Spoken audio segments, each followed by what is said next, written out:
सेन वंश हम लोग पढ़ चुके थे। अब हम लोग बात करेंगे कलचुरी वंश के ऊपर। तो जो कलचुरी वंश है, ये देखिए, कलचुरी अपने को क्या मानते थे? कीर्तिवीर्य अर्जुन के वंशज मानते थे। कीर्तिवीर्य अर्जुन के वंशज मानते थे ये लोग। और ये जो चंदेल राज्य था उसके दक्षिण में स्थित थे। और इनकी जो राजधानी थी वो त्रिपुरी थी। और त्रिपुरी का क्षेत्र कौन सा है? त्रिपुरी वाला क्षेत्र कौन सा है? त्रिपुरी में जबलपुर वाला क्षेत्र है ना, वहां पे है ये त्रिपुरी। ठीक है। और जो चेदी वंश है इसको हे हय वंश भी बोला जाता है। हालांकि ये पूछा नहीं जाता, लेकिन चेदी वंश का दूसरा नाम अगर पूछे तो हे हय वंश था, ये ध्यान होना चाहिए। कलचुरी वंश का जो कोक्कल थे, और 10वीं शताब्दी के मध्य में क्या हुआ, युवराज जो थे वो यहाँ के महत्वपूर्ण शासक बने थे, युवराज प्रथम।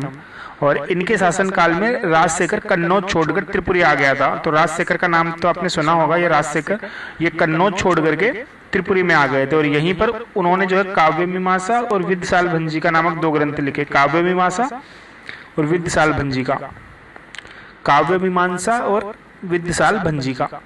ठीक है। और भेड़ाघाट का प्रसिद्ध 64 योगिनी मंदिर का निर्माण युवराज ने करवाया था। तो देखिए आप, ये 64 योगिनी का जो मंदिर है ना, 64 योगिनी मंदिर कहाँ पे? जबलपुर में है। भेड़ाघाट एक जगह है वहां पर। तो इसका निर्माण भी अपने किसने करवाया था?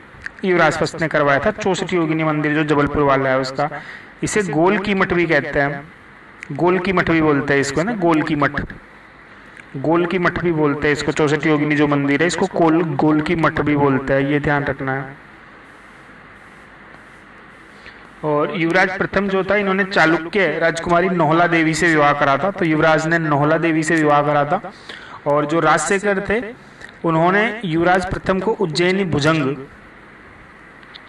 और त्रिलिंगाधिपति की उपाधियां दी। त्रिलिंगाधिपति और उज्जैनी त्रिपुरी में थे, तो त्रिकलिंगाधिपति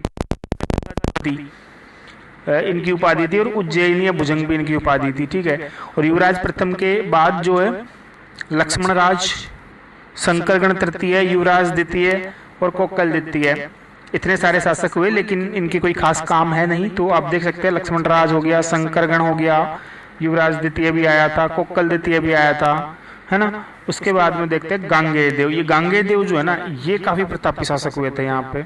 और गांगेय देव है ना, गांगेय देव को कोक्कल द्वितीय का पुत्र माना जाता है। और ये देख लेते हैं 1019 से 1041 के आसपास। तो जो गांगेय देव, ये यहाँ पर जब गजनवी के आक्रमण हो रहे थे उस टाइम पे शासक बना था लगभग गांगेय देव। 1019 से आप देख सकते हैं 1041 तक, है ना। और गांगेय देव ने विक्रमादित्य की उपाधि धारण की थी। और स्वर्ण सिक्कों के अप्रचलित हो जाने के बाद गांगेय देव कलचुरी ने उन्हें उत्तर भारत में प्रारंभ करवाया। तो देखिए, जो स्वर्ण सिक्के जो मतलब लगभग गुप्तोत्तर काल में ये समाप्ति हो गए थे, तो उसके बाद में जो है इनको दोबारा से शुरू किया था गांगेय देव ने।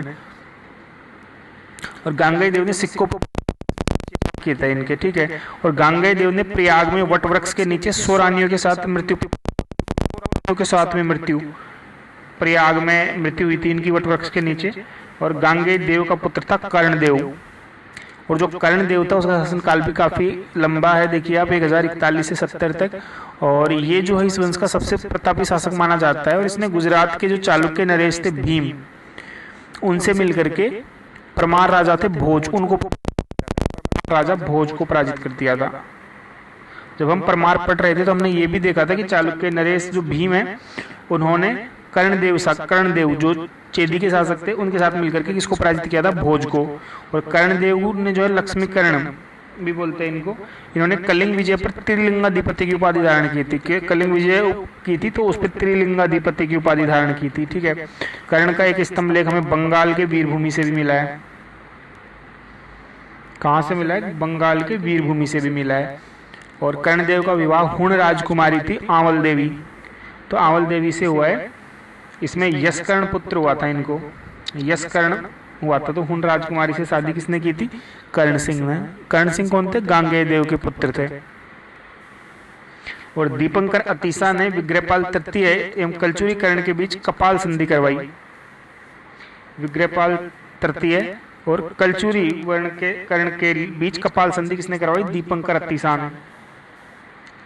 विग्रहपाल तृतीय ने कर्ण की पुत्री योनाश्री से विवाह करा। तो जो विग्रहपाल तृतीय था, इसने कर्ण की पुत्री से शादी की थी।